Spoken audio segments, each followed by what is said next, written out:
"Well, Carly O'Donnell, accept the keys to your new life," said Mrs. Pollak, placing a lightweight set of 3 keys on a metal ring into her narrow palm. The girl hesitated in front of the apartment door, prompting Mrs. Pollak to laugh and unlock the door herself. "Oh, Carly, you're like a newcomer. This is your new apartment. Live, be happy, start a new life. Don't be so timid. Come in." The woman opened the door, nudged Carly into the room, and then closed the door behind them. "I can't believe it, Mrs. Pollak," Carly responded shyly, following the woman down the corridor. "I guess I'm an adult now.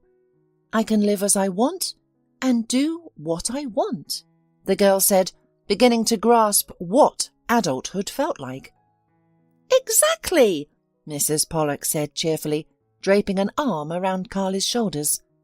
"You're a grown-up now, so you can become independent. But," Mrs. Pollak raised a finger meaningfully, "there's a caveat about doing what you want. My girl," she said in a more serious tone, "being an adult and being in charge of your life doesn't mean you can thoughtlessly do whatever you want. Adulthood means making responsible decisions and always taking responsibility for your life. Understand this. There may be people who will try to sway you with false values and manipulate your thoughts. To distinguish the false from the true, always remember what I've taught you over the years. Do you understand what I'm saying now?" Carly nodded. Mrs. Pollak had indeed been like a mother figure for her and many other children in the orphanage for years. Carly never knew her father, and her memories of her mother were vague and unclear after so many years. Her mother, Lily, was deprived of her parental rights when Carly was just 5 years old. The woman used to disappear for days, leaving young Carly alone without food. If the girl was lucky, she arranged for Mrs. Ross, the neighbour, to look after little Carly during her absences. Attempts to persuade or scold Lily were futile.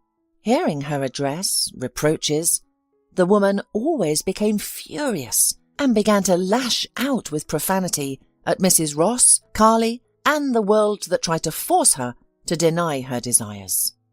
And her winning argument, which always worked, was to relentlessly berate her daughter and wish for her to cease being a hindrance to her endless fun. "Curse me for giving birth to this wretched thing," she used to shriek. "I wish she would disappear. Who needs her? She's nothing but a burden who's ruining my life." "What are you saying, you wicked woman?" the neighbour would cry out in horror. "To wish death upon an innocent soul! Come to your senses!" At this point, Carly's mother would always calm down, realizing her manipulation had succeeded, and that she could now freely go on another spree. "What are you, Mrs. Ross? I'm just joking. I mean it metaphorically. You're so kind and helpful. You're always there to assist. I'm not going far, just out for a walk. Sometimes a woman needs a change of scenery. It's not always about home, work, and worries." The cunning woman knew exactly what she was doing. A kind neighbour wouldn't abandon a little girl, so there was no rush to return home. They would manage without her.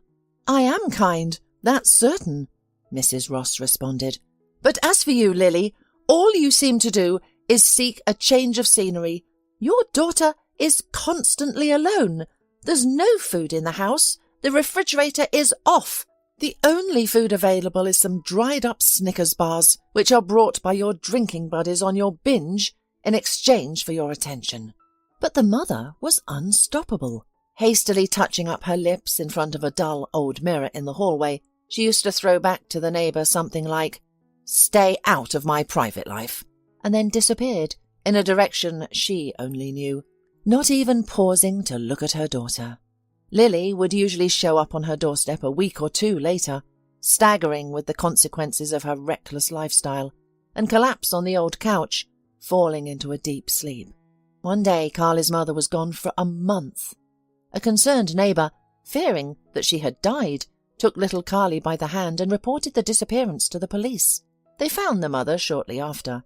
Somehow, she ended up in a hospital 500 kilometres away from her hometown, suffering from severe booze poisoning. The police, having uncovered the den, found Lily unconscious in the midst of a crowd of similar individuals. Not one of them had noticed her condition. Had a few more days passed, her bender could have resulted in an unnoticed death.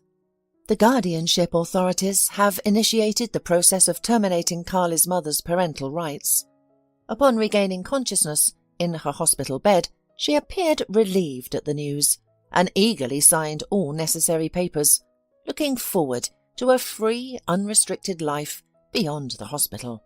Carly was relocated to an orphanage. Fortunately, the local orphanage was not a grim place. The staff consisted of compassionate women who treated the orphans as their own children. One of the educators, Mrs. Pollak, cheerfully remarked upon seeing Carly, "What a little flame we have here! I have never seen such bright red hair." The girl soon adapted to her new life. Mrs. Pollak did everything she could to help her integrate into their small group, make friends, and feel like a part of their close-knit circle. After leaving the hospital, Carly's mother never once remembered her daughter and never returned home. Eventually, Mrs. Ross received a summons from the police to identify a body which was found on a riverbank. Inside the pocket of a waterlogged, dirty cloak, the police discovered a water-damaged passport belonging to Carly's mother. Mrs. Ross, who came to the identification, crossed herself and looked at the deceased. She could definitely say the body in front of her on the morgue's table was Lily's. Soon she was buried, and from then on, the girl was considered a full orphan. Meanwhile, Carly proved to be a bright and capable child. Mrs. Pollak, a childless and unmarried woman, devoted her life to caring for orphans, and she invested a lot of time in the girl. By the time Carly was school-aged, she was already fluent in reading children's books, showed a keen interest in various subjects, and even dabbled in writing poetry. For her birthday, her teacher gifted her a beautiful glossy album for her poems, which she began filling with her own compositions. A voracious reader, Carly regularly visited the town library. She loved the tranquility and the smell of the books stored there, which led her to aspire to become a librarian. Mrs. Pollak encouraged Carly's love for books and reading at every opportunity. She even decided to create a makeshift library in the orphanage, appointing Carly as the responsible person. The girl was thrilled with the idea. She eagerly started her duties, which included maintaining the books, lending them out, and informing other children about new editions. The orphanage principal regularly purchased new books for the students. "If you want to become a real librarian, you need to be neat and responsible," Mrs. Pollak instructed Carly. "Remember, a librarian's job is to inspire an interest and love for reading." By the time Carly graduated from high school, she knew she wanted to pursue a literature-related degree. The town had a society for book lovers, literature and poetry, which Carly regularly attended. The society comprised amateur poets and writers, who often organized readings of their work. Carly actively participated in these events, and everyone agreed that her future should lay in literature and poetry. One evening, a new individual joined the regular members of the community. His name was Bernard Calhoun, and he was an elderly man, around 70, with a respectful demeanour. He arrived at the community event in a gorgeous, old-style car, chauffeured by a driver, and had a habit of smoking a pipe filled with tobacco. When Carly recited her poems, he clapped the loudest and predicted a successful literary future for her. In town, he was seen as a newcomer. Rumour had it that he had recently moved here from the capital, having bought a house, to exchange the incessant city noise for the tranquillity of a regional suburb. One evening, Mr. Calhoun invited the attendees to his mansion after the event to celebrate his birthday.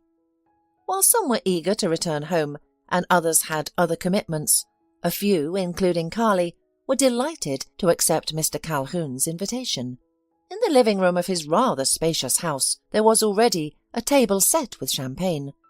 Carly, who was 17 at that moment, had never tasted alcohol, but when a thin glass filled with gold and sparkling drink was placed in front of her, she found it inconvenient to refuse. The evening passed in a warm and sincere atmosphere. The host himself drank only mineral water, referring to the fact that doctors had categorically forbidden it. When Carly returned to the orphanage, Mrs. Pollak smelled a slight odour of champagne and became alarmed. When it turned out where the girl had been, she gave her a whole lecture about not trusting all men. Among them, there are vicious lovers of young girls, from whom one should stay as far away as possible. However, soon Mr. Calhoun himself paid a visit to the orphanage and asked permission from those responsible for the girl to let Carly help him sort out the extensive library in his house. "I heard that Carly aspires to have a career in librarianship," he told the director and the tutor, settling into a chair in the director's office. "And now I see where your student gets her love for books and reading," he remarked, observing the tall shelves lining the wall filled with books. The women remained cautiously silent. Mr. Calhoun's sudden interest in Carly aroused suspicion in them. Detecting this, the man chuckled and reassured them. "I understand your skepticism, but you have no cause for concern. I just wish to help a talented girl achieve her dream. She truly has a passion for librarianship. I've never seen a young girl so engrossed, not in fashion and cosmetics, but in books and reading. I have 2 grandchildren myself, but sadly, their interests are entirely different. As for Carly, it would be very useful for her to participate in such an endeavour. My library has amassed thousands of books over many years, some of which are quite rare and valuable." On hearing that the unexpected visitor had grandchildren of his own, the women relaxed slightly. However, the headmistress, casting a serious gaze at him, began to speak. "We certainly don't mind Carly participating in such activities, especially as she's preparing to enter the college next year. But rest assured, we will always keep an eye on her and protect her," the headmistress added sternly. "Well, I see the future is in safe hands," Mr. Calhoun joked in response. "You're absolutely right to take this matter seriously, so you don't have to worry in vain. I'll install a surveillance camera in my library, so you can see what Carly is doing in my house at any time. What do you think?"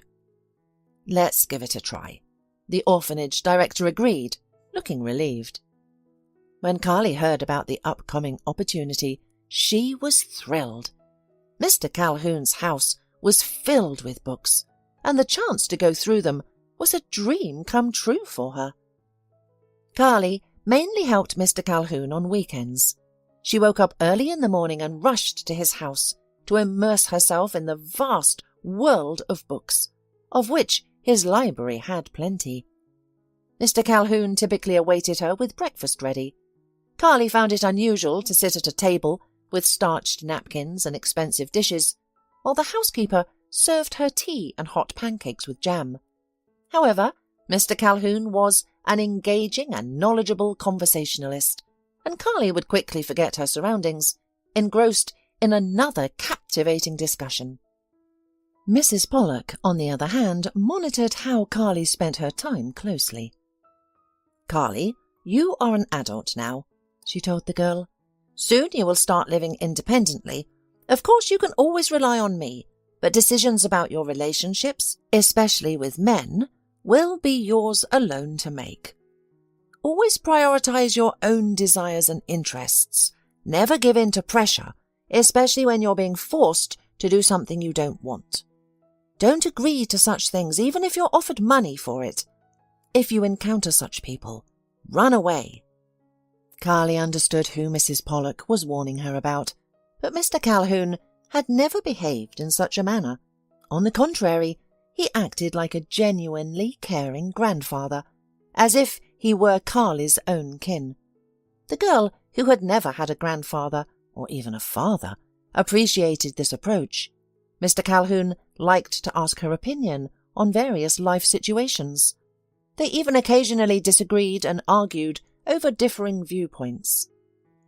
Mrs. Pollak was perplexed by the friendship between Carly and Mr. Calhoun, suspecting ulterior motives in their interactions. However, no matter how closely she observed, she found nothing suspicious. The day arrived when Carly, her long-time student with bright red curls, was to become completely independent of those who genuinely cared for her. As Mrs. Pollak stood in Carly's apartment, she realized that her pupil was not entirely ready for adult life. But what could she do? Carly couldn't stay in the orphanage, and it was time for her to mature.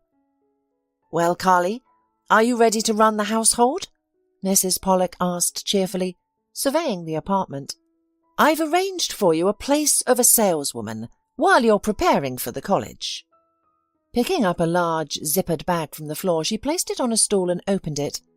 "We collected some dishes and bedding for you. Use them and then buy whatever else you need." Mrs. Pollak chatted, her tone deliberately upbeat, but Carly could tell the woman was hiding her worry behind the chatter. "Mrs. Pollak, don't worry, I'm not going anywhere. We'll see each other every day, just like before," the girl reassured her. "How can I not worry? For so many years you were so close, and now how will it all work out?" Mrs. Pollak mourned. "Well, you're right, there's nothing to worry about. I have to go, Carly. I have a lot to do today." The women hugged each other, then Carly shut the door behind Mrs. Pollak. A new life indeed, the girl thought, unpacking her belongings. Suddenly her phone started to ring. Mr. Calhoun had learned that it was Carly's birthday and insisted on giving her a personal gift, a new smartphone. "No refusals accepted," he said, noticing the girl's hesitation to accept the gift. "After all, I need to stay in touch with my assistant. What's so odd about that?" Carly answered the call, and it was Mr. Calhoun, requesting her to come over that day.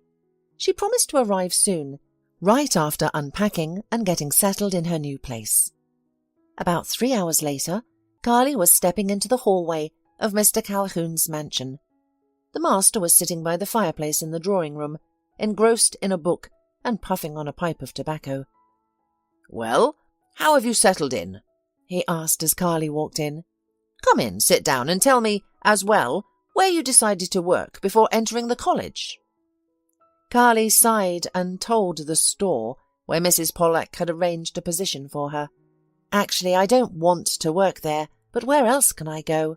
she said. "You don't have to work at the store if you don't want to," Mr. Calhoun replied.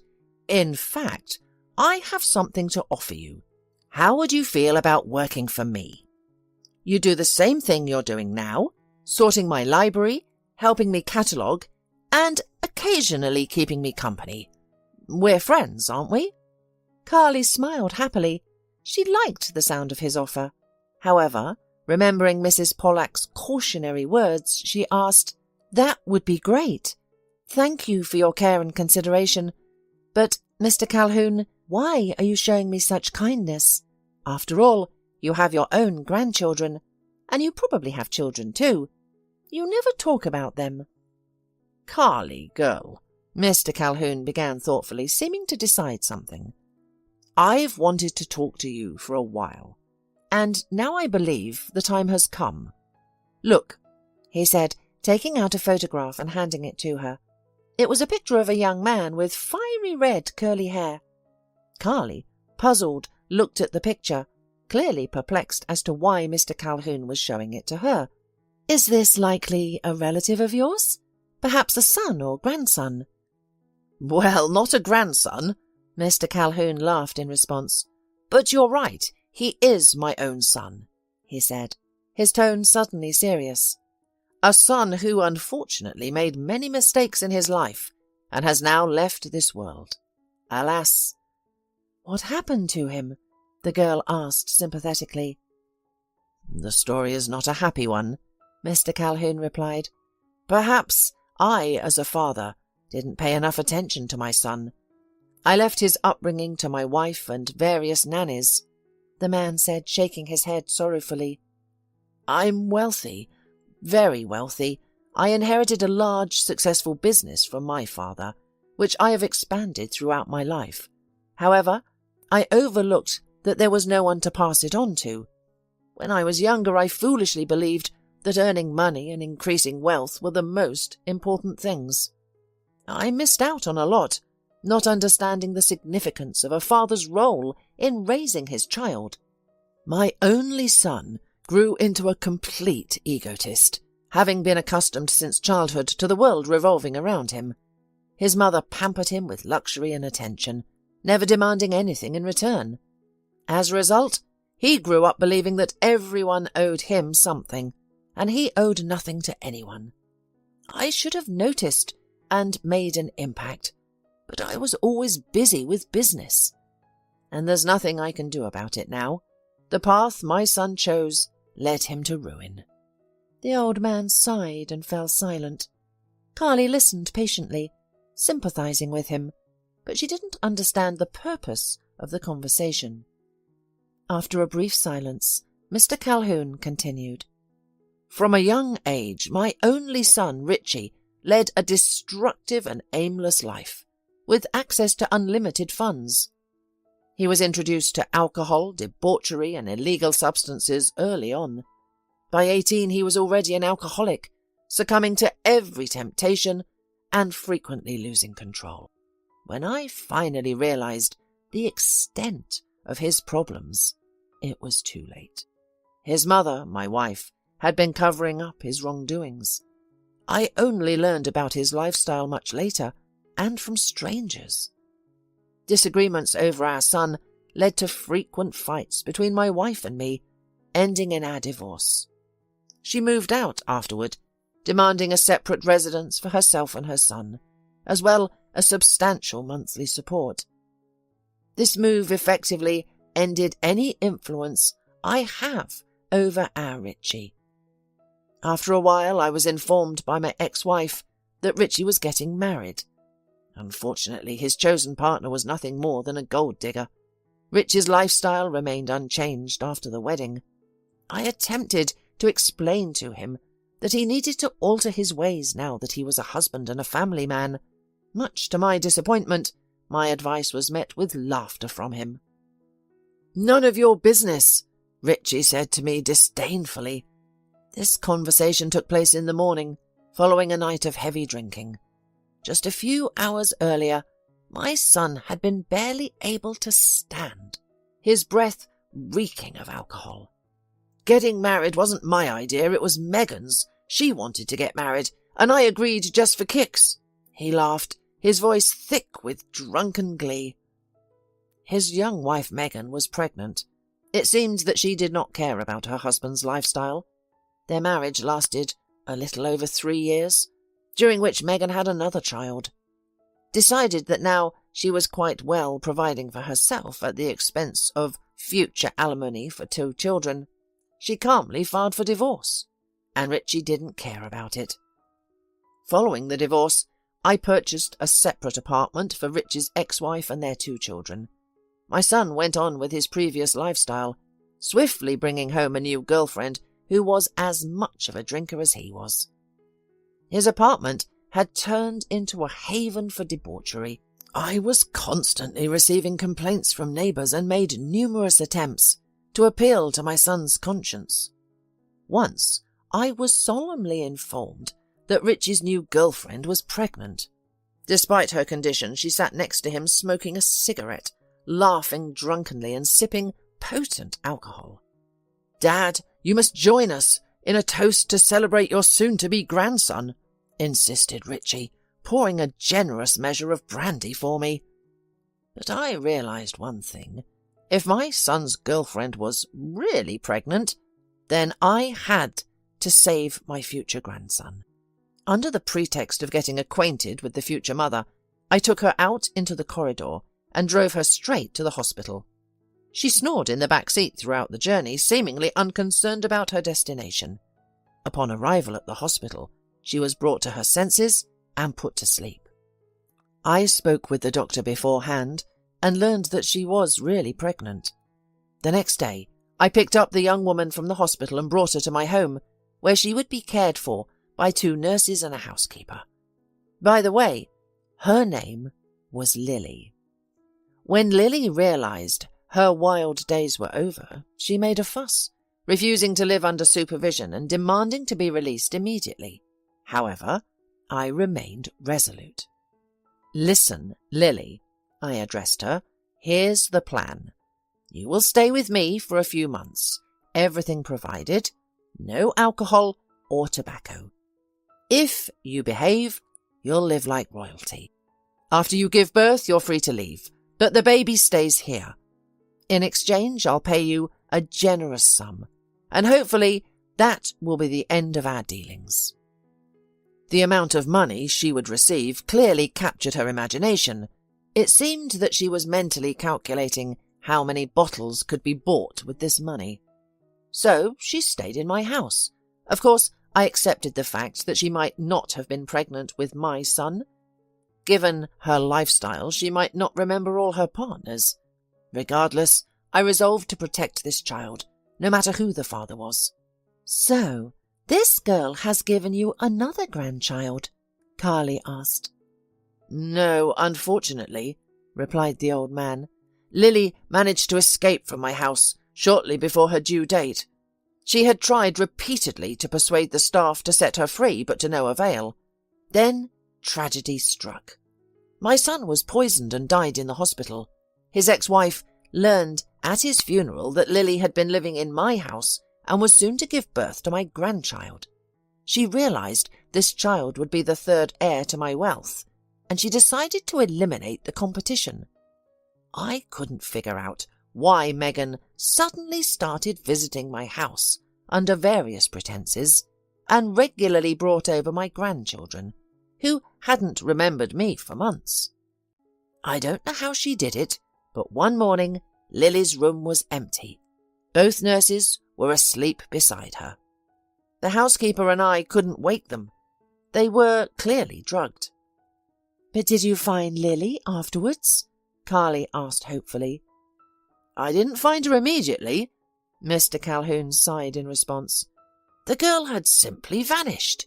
It was as if she never existed. I hired a detective to search for Lily nationwide. After all, it was uncertain whether Lily, considering her lifestyle, could survive on her own and give birth to a child.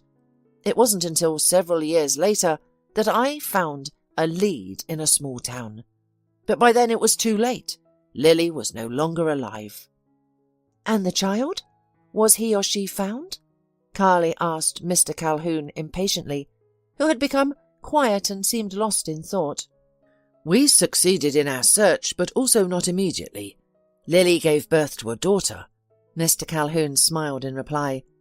"In the town where Lily was buried, she was a stranger, leading a nomadic life.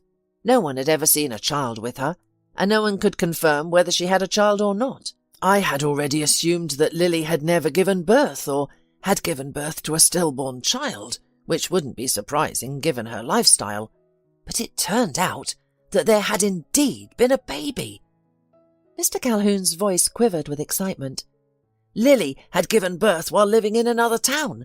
There, she was deprived of parental rights, and the child, a little daughter, was placed in an orphanage. I couldn't believe that the search had been successful, so I decided to see for myself.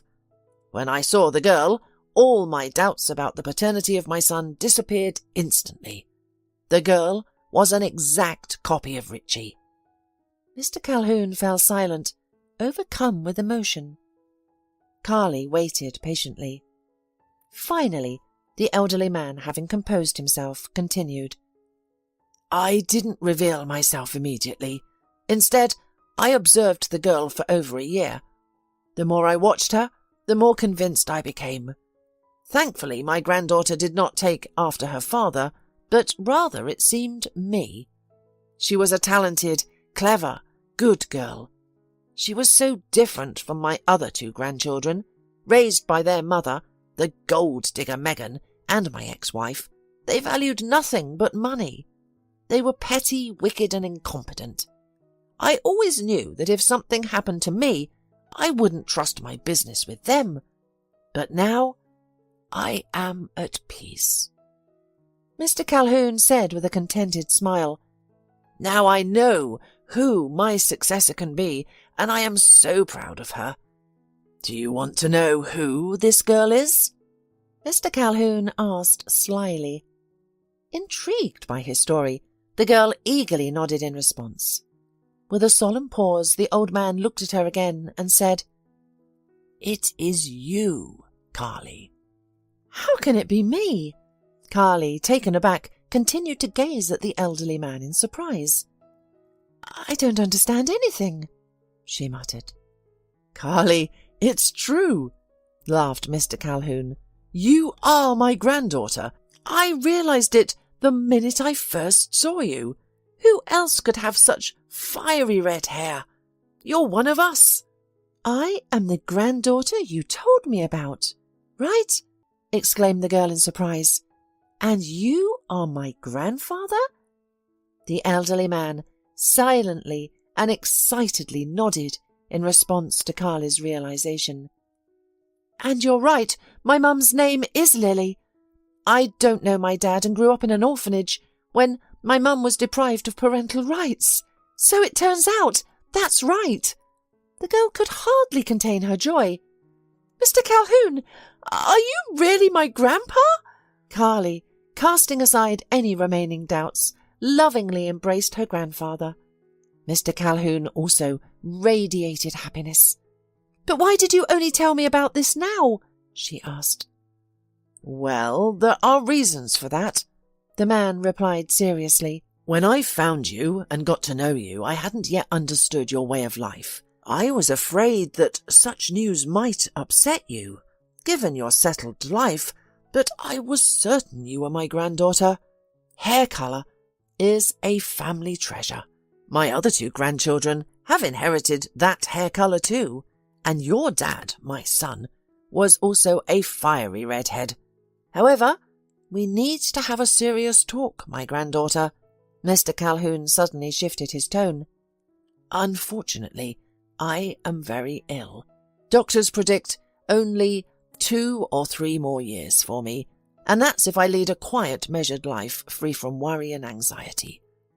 There's no need to cry," he said, noting that the girl was quite upset by the news.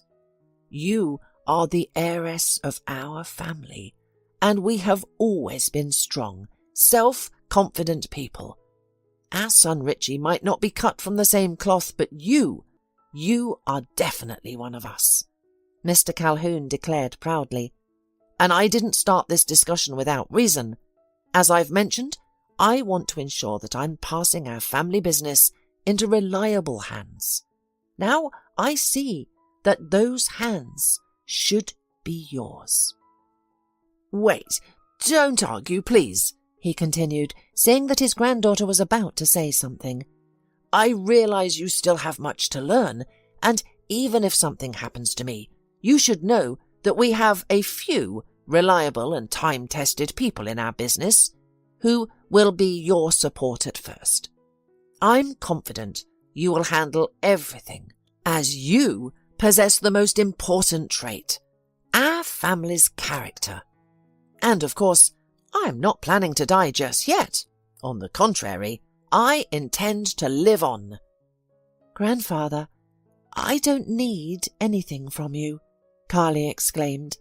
"The main thing is that I have you now. Won't your other grandchildren take offence and hate me if you give me your family business?" "Carly, don't worry about such things," Grandfather replied. "You are my successor now, and that's a great responsibility.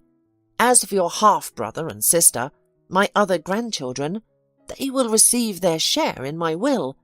They're not interested in our business. They only care about the money. Sadly, their mother Megan, my son's ex-wife, and my ex-wife Bella instilled these values in them. I regret not intervening." The elderly man paused for a moment and then continued. "By the way, you'll soon meet them. After deciding to talk to you, I called them yesterday from the capital. They're on their way and should arrive soon." "Mr. Calhoun, dinner is ready," announced the housekeeper as she entered the living room in a neat white apron. "May I serve?" she asked, pausing in the centre of the room.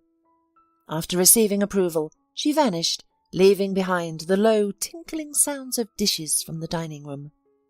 Soon, the grandfather and granddaughter sat down for dinner. They discussed Carly's upcoming introduction to the other family members. When the housekeeper served tea, a bell rang in the hallway.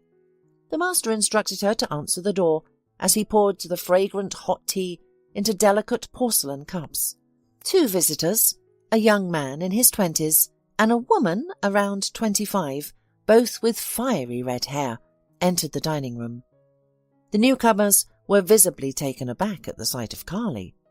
They exchanged glances as the grandfather greeted them and introduced Carly as a new family member. The artificial kindness of their smiles failed to mask their unpleasant expressions when Carly shook hands with them. The brother was named Lucas and the sister Gia. Having recently eaten lunch on their journey, Lucas and Gia declined the meal but joined the grandfather and Carly for tea. They curiously asked the girl about her life. Upon discovering her talent for literature and poetry, they requested to hear her poems. Mr. Calhoun watched his grandchildren with a contented smile, not hiding his pleasure. As evening fell, and Carly prepared to leave to her apartment, Mr. Calhoun regretfully bid his granddaughter goodbye, securing a promise that she would return the next day. After Mr. Calhoun retired to his study to read and smoke a pipe before bed, the brother and sister sat on the couch by the fireplace and conversed in hushed tones.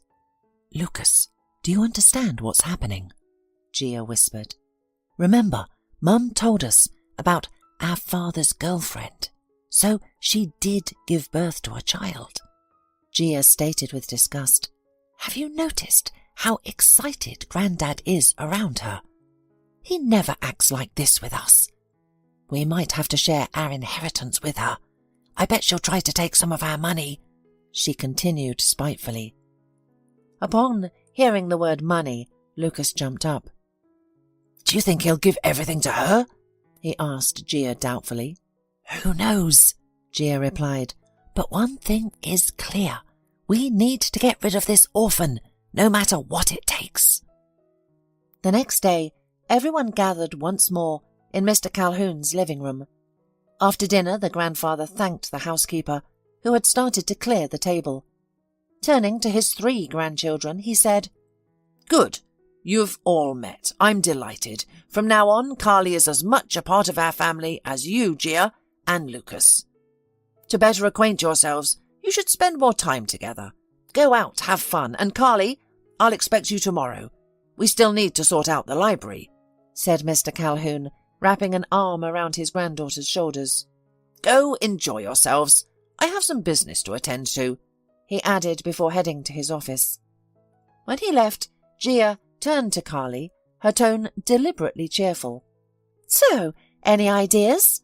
You know your town better than we do. Where should we go first?" Carly pondered for a moment before suggesting, "How about the local history museum?" Though she suggested it hesitantly, she was certain her brother and sister would hardly find a museum visit interesting. Lucas and Gia exchanged meaningful glances. The sister then discreetly nudged her brother and nodded towards Carly, saying, "What a wonderful idea, don't you think, Lucas? I find museums so fascinating." "Yes, it's a great idea," Lucas replied, feigning excitement. "We should definitely visit the local history museum. By the way, why don't you invite us to your home? Our grandfather encouraged us to get to know each other better, so we're interested in your life," he added. "And we'd like to visit you right away. Could you serve us tea, like a proper hostess?" "Of course," Carly replied, beginning to think that her new relatives might not be as self-serving and as petty as her grandfather had suggested. They all got into Lucas's car and headed to Carly's place. Along the way, Carly, realizing she had nothing to offer them at her home, suggested they stop at a store. The siblings agreed enthusiastically. When Gia and Lucas loaded the food into the cart and approached the cash register, Carly expressed concern that she might not have enough money to cover the cost, and most of all, she was troubled by the expensive bottle of whiskey that Lucas had chosen, explaining that they needed to celebrate their reunion. "Relax, Carly," he assured her. "We'll cover the cost. Your role is to keep us company and set the table like a true hostess." Soon the siblings were at Carly's apartment, and Gia looked around with barely concealed contempt. "Very nice and cosy." "Really, Lucas?" she said, casting a glance at Carly, who was busy setting out the snacks they had bought at the store. Once everything was prepared, Lucas opened the bottle of whiskey. "We should toast to our reunion," he said, pouring the drinks. "I don't drink," Carly protested, watching as Lucas poured a generous amount of alcohol into her glass. "I've only tried champagne once in my life, and I didn't like it," she added doubtfully. "Carly, are you kidding? You don't drink at all?" "Never," Lucas said with conviction. "Well, that's right, of course, but you have us now, your family, and such a behaviour is disrespectful, especially since we're your guests." Lucas made a hurt face. "Carly, Lucas is right. You should show us respect. Maybe you don't know this, but there are certain rules for hosts' behaviour towards their guests. It's an excellent drink, and it's easy to drink.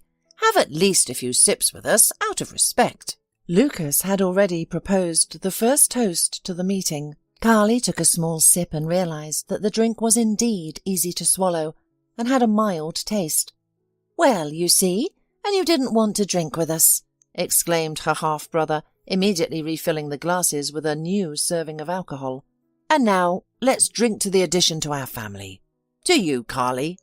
He solemnly proposed a new toast, not giving the girl a second to think. Through a haze, the girl realized that the drink was much stronger than she first thought. Her head hummed, the room swayed like a boat trip on the water. Mrs. Pollak, the educator, arranged small river trips on an excursion boat for her students from time to time. For a moment, Carly felt like she was standing on the deck during one of these excursions. She took the glass filled by her brother with another serving of the intoxicating drink. "Drink!" she heard, the words echoing in her head like they were bouncing off the walls of a deep stone well. Carly, teetering on the brink of unconsciousness, felt an unwelcome liquid being poured down her throat. Unable to swallow, she coughed. "Quiet!" Gia hissed at her brother. "She could choke. God forbid. You'll answer to Grandpa for her. Remember, she left with us." "Calm down, everything's under control," Lucas reassured in a muffled tone, keeping a close eye on Carly. "She seems ready." "Let's call Grandpa, Carly," he announced, and pulling out her phone, dialed Grandpa's number with a sly grin. "Now, sister, tell Grandpa how much you love him. Go on." He thrust the phone in front of Carly's face. The girl struggled to open her eyes and looked at the screen. Upon seeing her grandfather, she giggled and managed to slur, "Grandpa? Hi, it's me."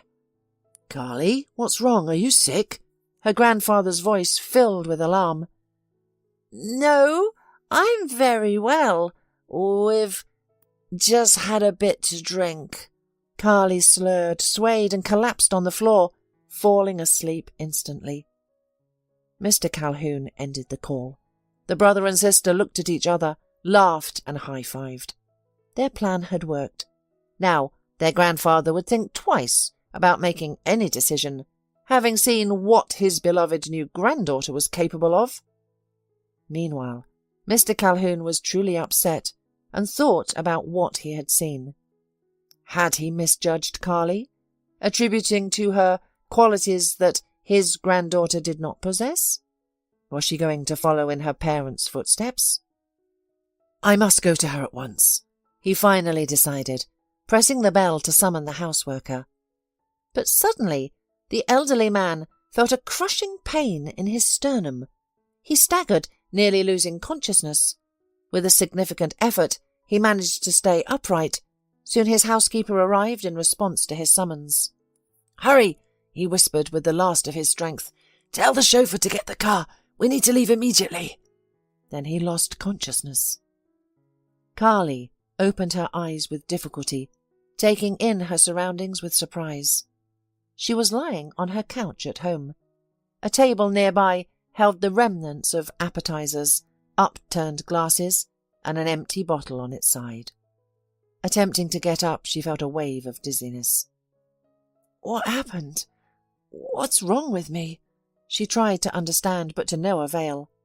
Her memory returned abruptly, hitting her like a wave of ice. My brother and sister, they were here at my place. We were celebrating our reunions. With difficulty, Carly turned her head to look at the wall clock. It was 6 a.m. How long did I sleep? The girl wondered, realizing the feast must have lingered into the evening. She couldn't recall what had happened. A strange, unpleasant taste lingered in her mouth. Did I drink alcohol? She pondered, remembering her siblings had brought alcohol the previous day. Feeling unwell, Carly forced herself to get up, went to the kitchen and put the kettle on. The sight of the previous day's appetizers left on the plates induced waves of nausea. She had no appetite.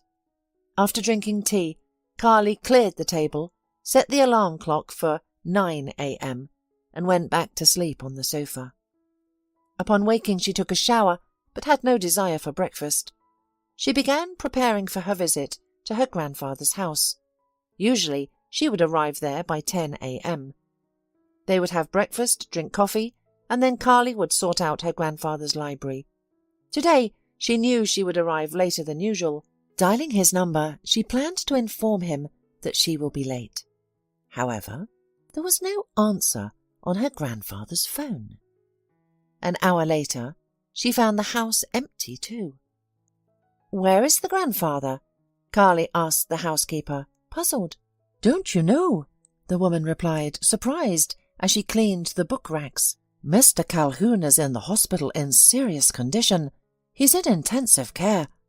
Miss Calhoun and her brother are with him at the hospital." Upon hearing this, Carly felt a chill. That's why her grandfather hadn't answered her call. She rushed to the hospital immediately. However, due to his serious condition, she was not allowed to visit him. Not knowing what else to do, she sat on a couch in the hallway. "There she is. Have you come to see the result of your inappropriate behaviour?" Suddenly, Carly heard someone's voice beside her. Looking up, Carly saw Gia and Lucas standing in front of her. "Yes, it's your fault that grandfather got sick," Gia exclaimed. "Why is it my fault? What happened?" Carly did not understand. "Look at this."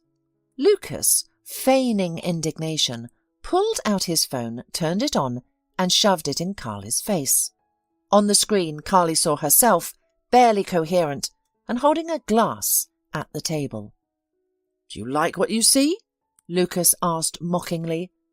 "There's more where that came from if you're not too ashamed to watch," he continued, scrolling through his phone. "Has Grandpa seen all this?" Carly was horrified. "Why did you show him all this? He shouldn't be worried at all," she said, shocked. "And now she blames us," Gia responded indignantly. "You were the one who video called him yesterday. He got sick when he saw the state you were in.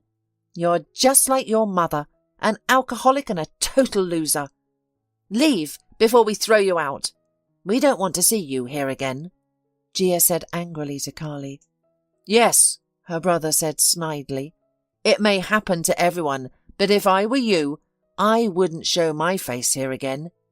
If you have even a shred of conscience left, you'd better leave nicely and forget you're our sister."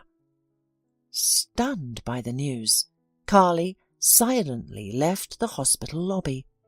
She couldn't comprehend how she could have done such a thing.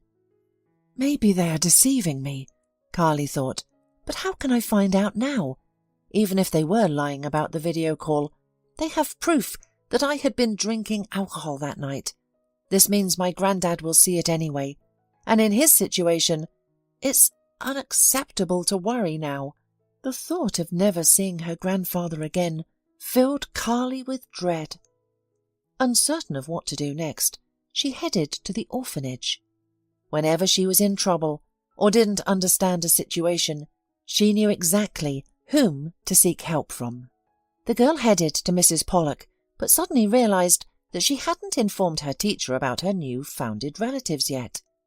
Events had unfolded so quickly that Carly hadn't had the chance to share this news with the woman who had become like family to her. Meanwhile, the teacher was, as always, at her workspace. She was delighted to see Carly, but quickly realized that the visit was not for casual conversation. Carly recounted the events of the past few days, leaving Mrs. Pollak surprised. Life is as unpredictable as any movie. No one saw this coming. I don't know what to do, Mrs. Pollak, Carly admitted after finishing her story. I'm afraid my grandfather will think poorly of me. As for this inheritance, I said at once that I didn't need anything. But my grandfather thinks that I am the right person to succeed him in the family business. My half-brother and sister don't seem thrilled about me being viewed as the heir to their grandfather's fortune. I suspect they may have set up the drinking incident to embarrass me in front of him. Carly, talk to them about it, Mrs. Pollak said heatedly. Promise them you'll renounce everything when it comes to the inheritance, and perhaps they'll leave you alone. However, I think if they are such petty people, it's better to have no relatives at all. I will try to talk to them, carefully replied doubtfully, but I'm not sure if they'll believe me. When grandfather spoke of them, he didn't have flattering things to say. He claimed they only cared about money, and they judge others by their own standards, so most likely they would want to get complete assurance that I won't claim anything. Then you should try explaining everything to your grandfather, Mrs. Pollak suggested. After all, he's still in charge, she added confidently. Carly nodded and, after saying goodbye, left Mrs. Pollak. She decided to speak to her relatives again and headed back to the hospital. Unfortunately, she was still not allowed to see her grandfather, and Gia and Lucas were nowhere to be found. She learned from the nurse at the reception that they had recently gone home. Determined to confront them, Carly set off for her grandfather's house. Gia and Lucas were having lunch in their grandfather's dining room. After the housekeeper cleared the soup dishes and brought out the main course, they began to eat and discuss the current situation. So, what now? Lucas asked, biting into a roasted turkey leg. So, our sis has been neutralized, and we can ease up. I doubt that, Gia replied, dabbing her lips with a starched napkin. We can't predict what grandfather will do when he recovers. Remember, as soon as he came to, he called for the notary at the hospital. She shook her head meaningfully. What that means we still don't know. Perhaps he decided to change something in our favour, Lucas suggested. Why? Are we already considered the main heirs? Gia objected. The most important thing is that our grandfather kept seeing her as the irresponsible daughter of his alcoholic mother. She succumbed to the allure of alcohol just like her mother. How can he trust her with the family business? But we weren't going to be trusted with the family business either, said the brother. Lucas, why do we even need it? Said his sister in response. We just want the inheritance. Then we can sell the business, split the money, and that's it.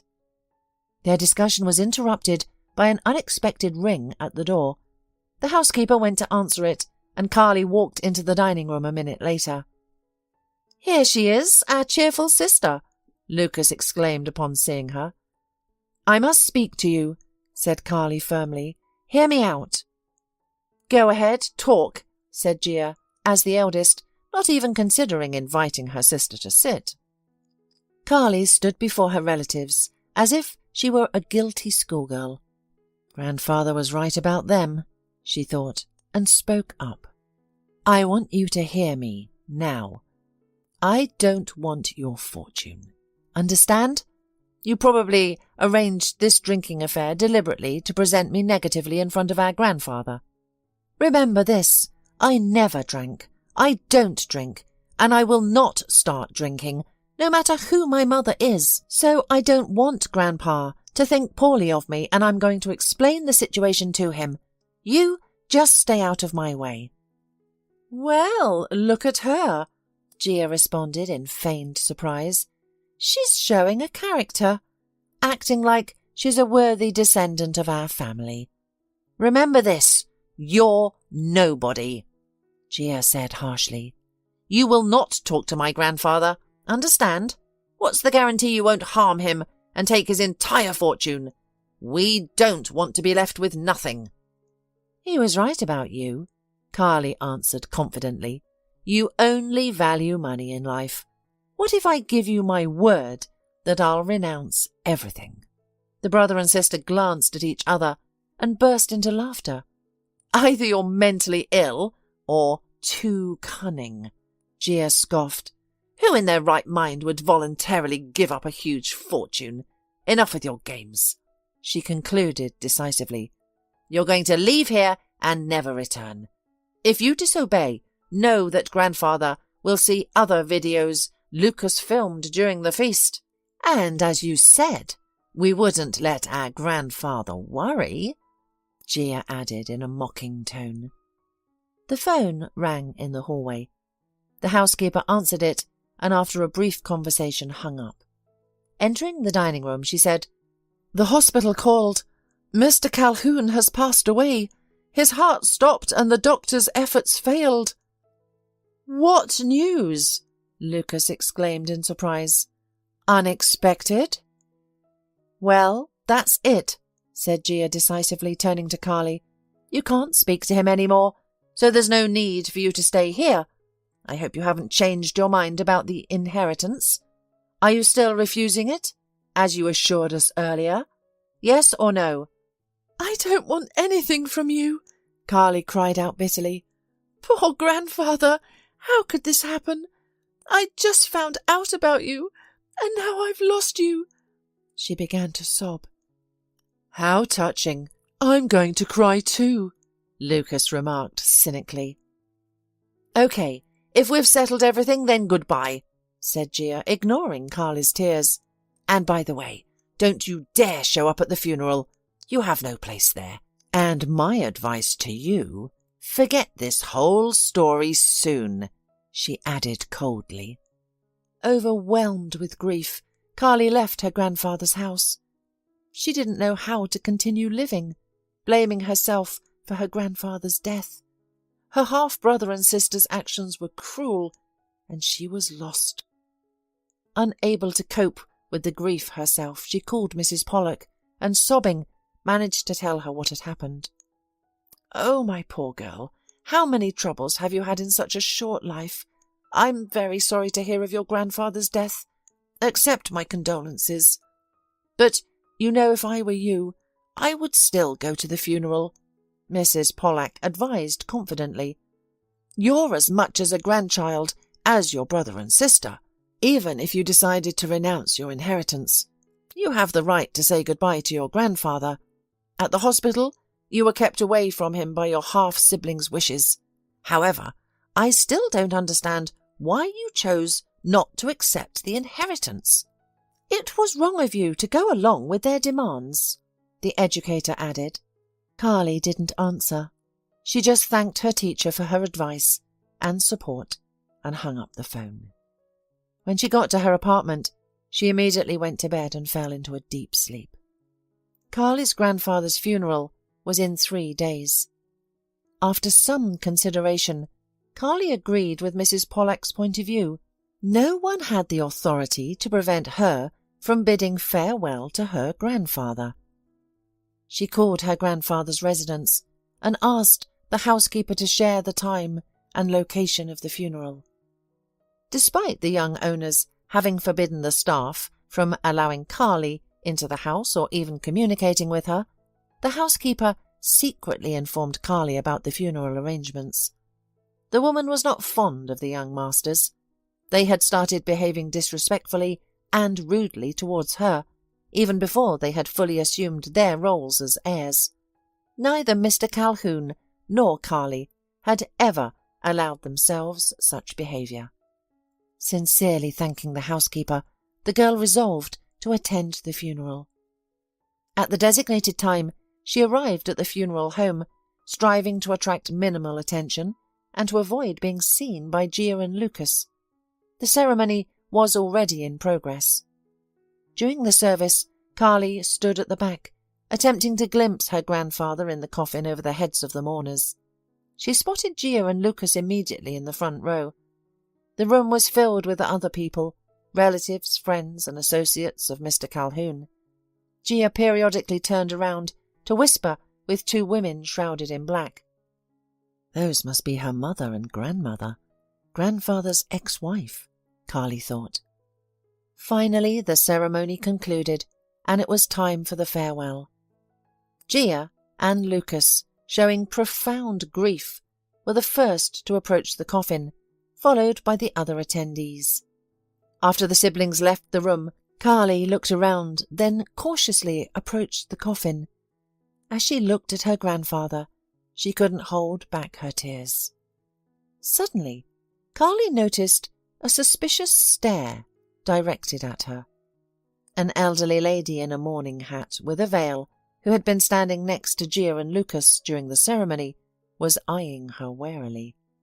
Eventually, the woman approached Carly and said angrily, "Aren't you the alleged granddaughter of my ex-husband, who has just appeared from nowhere? Do you think being a redhead makes you the heir? Perhaps you've dyed your hair," she shouted angrily.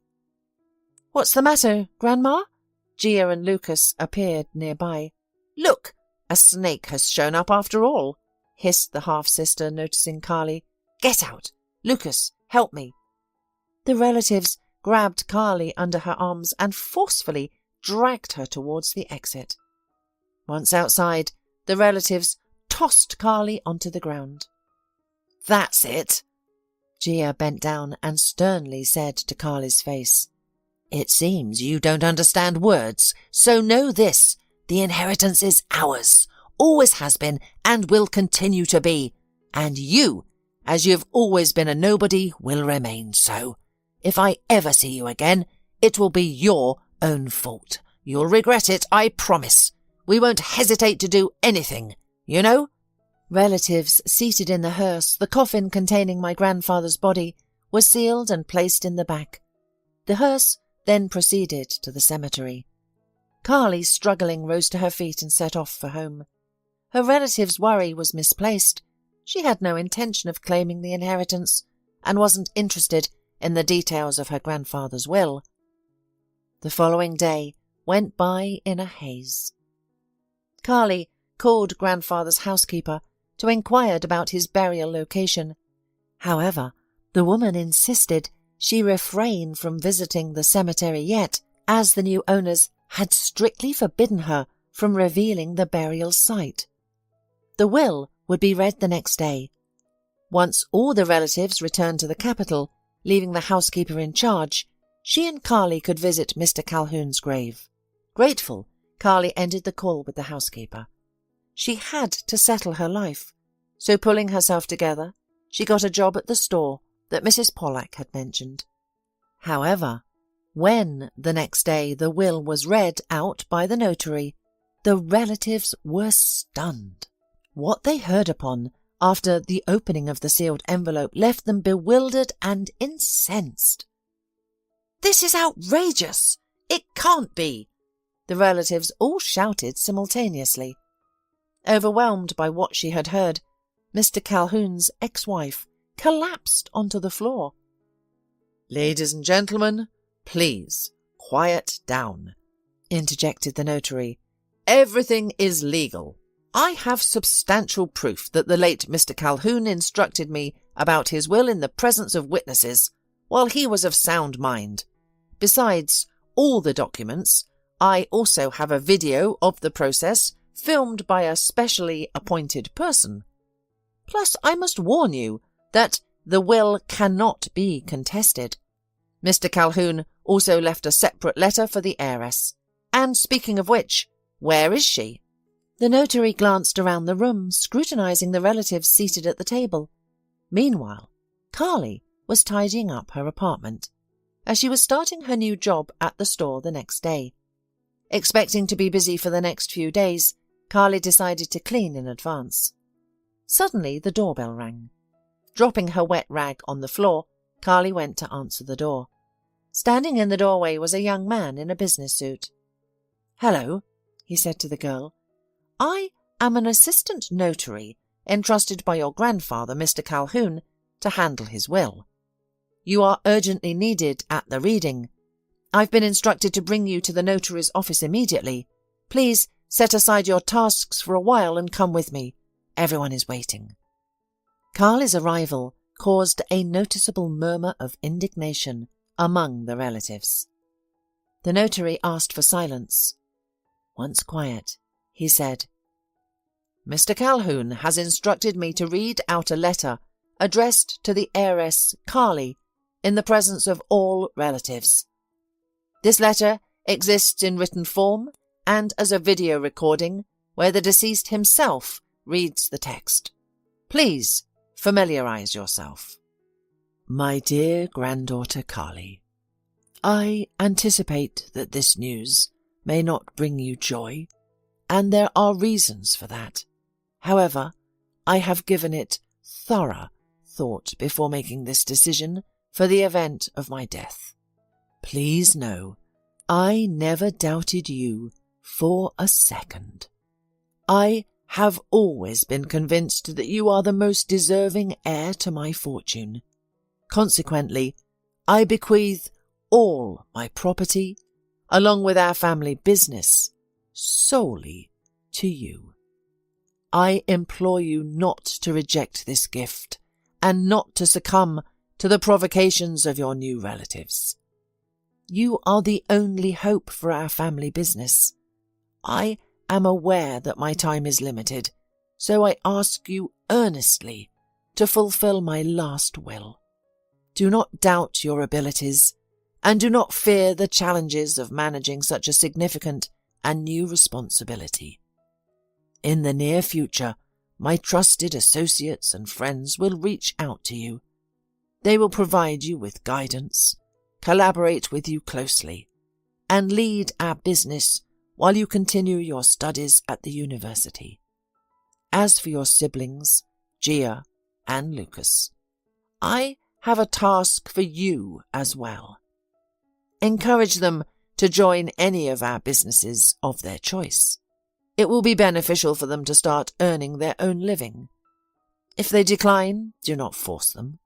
However, in such a case, Gia and Lucas will have to seek their means of survival.